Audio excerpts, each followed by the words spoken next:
Hey guys, welcome back to my new video. म चाहिँ सुस्मिता चामलिङ। सबैजनालाई सेवा नमस्कार एन्ड जय मसी। मलाई लाग्छ तपाईहरु सबैजना सन्चै हुनुहुन्छ अनि म पनि सन्चै छु। आज चाहिँ मेरो मुकबाङ रहेको छ। घरमै सुँगुर काटेपछि यतिको मोमो नबनाउने कुरा आएन हैन।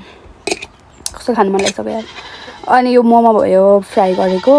अब सेपहरु त्यस्तै होला कि तर यस्तो मिठो छ। अनि करेन्ट भयो भने म कम्बो भनेर यस्तो खानु मन लागिरहेको थियो मलाई अस्तिदेखि। अनि म गमको खान्छु ल गाइस, खाए ल गाइस।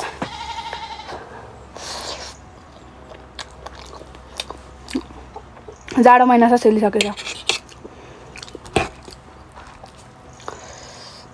मुखमा चार्छ गर्दैनौ। मुखमा चार्छ गर्दैनौ।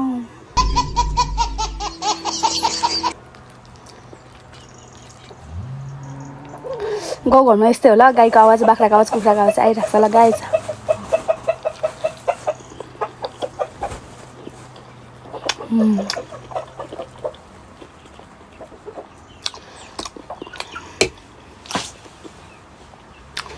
सुँगुरको मासुको मोमो यस्तो मिठो छ। को सुँगुरको मासु लभर्स हुनुहुन्छ कमेन्ट गर्नु ल। साँच्चै भनेको यस्तो मिठो छ नि।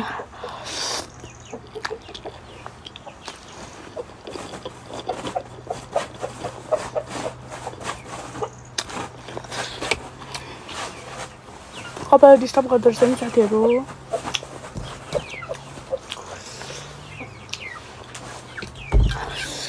मान्छे किन पेलामा खाएको भन्दा होइन यहीँ खाँदै थिएँ काम। किनकि धेरै धन्दा जस्तो बनाएर के हुन्छ धुनु साह्रो पर्छ।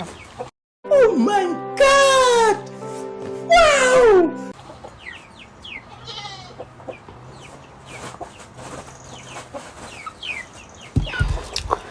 बुझ्नु भएन हैन। साँच्चै यस्तो मिठो हुँदो रहेछ। प्लिज खानु ल तपाईहरु पनि। त्यही पनि तातो तातो आहा जाडोमा तातो तातो।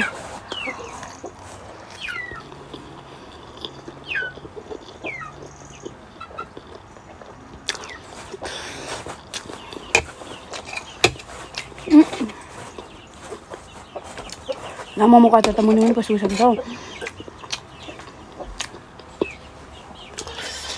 मोमोको अचार मम्मीले बनाउनुभएको यस्तो मिठो थियो।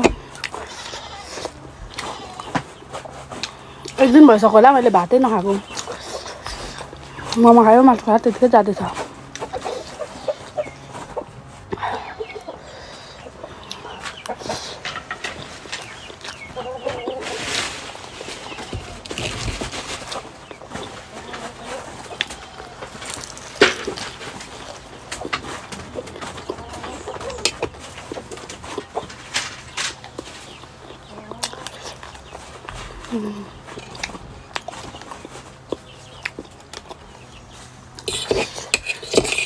गाजु मोमो कति ठुलो छ।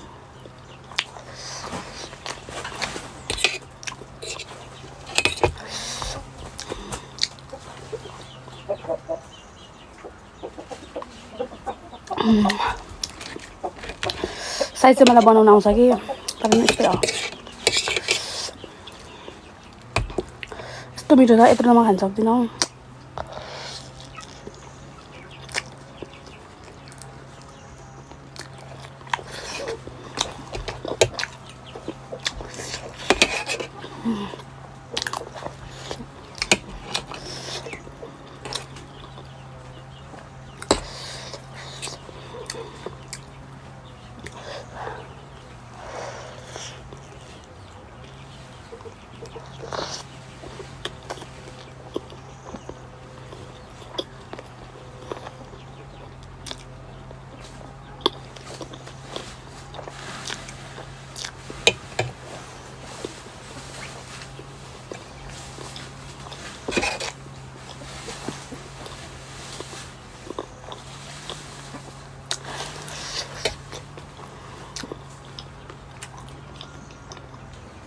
गाइस तपाईहरुलाई थाहा छ एकपल्ट गाडी टोर्नु आफ्नो मोमो लाग्यो बल्लै खायो।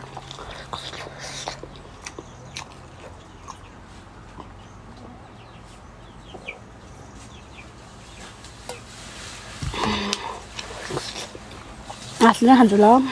हातले खान्छु ल। Okay.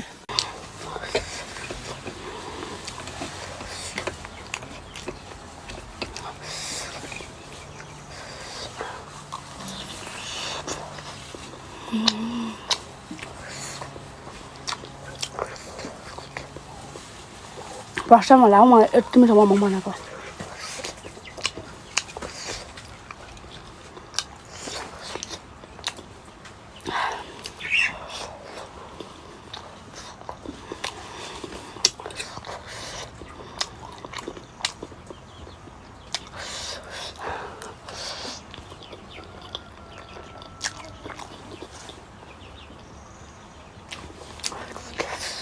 म त झन् मोटाउँदै गइसकेको छु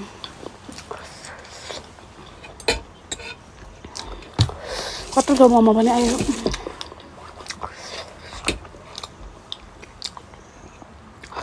तेल पनि छ के गर्नु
आउँदै जानु थालेँ म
भिडियो यतिमै इन्ड गर्न चाहन्छु किनकि यति खानु बाँकी छ होइन मैले कतिवटा मोमो ल्याएको थिएँ मलाई खानु सकिनँ त्योभन्दा म बढी खानु सक्दिनँ गाइस जति खानु सक्थेँ त्यति खाएँ तपाईँले पनि हेरेर धेरै माया गरिदिनु होला बाई बाई गाइस अन्तिमसम्म हेरिदिनु भएकोमा धेरै धेरै माया thank you for watching bye bye guys अर्को ब्लग या मुकबाङमा भेटौँ बाई बाई